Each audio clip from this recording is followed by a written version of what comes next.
सुनत है ना प्रधान जी? सुनत है बोला। जब चाउर महंगाल रही तो गेहूं दी हाँ। अच्छा। और जब गेहूं महंगाल रही तो चाउर दी हाँ। एकदम सही बात है प्रधान जी, हमारी छोटकी जौन कहा था एकदम सही कहा था। का हो ऐसनो करला का तू? सुनी प्रधान जी, बोला।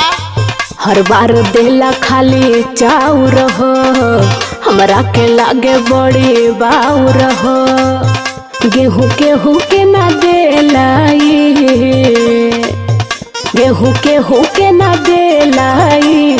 चोर कोटे डरा बाबा, लूटी लूटी के जनता के भरत अपन घर बाबा। एकदम सही बोले बा छोटकी।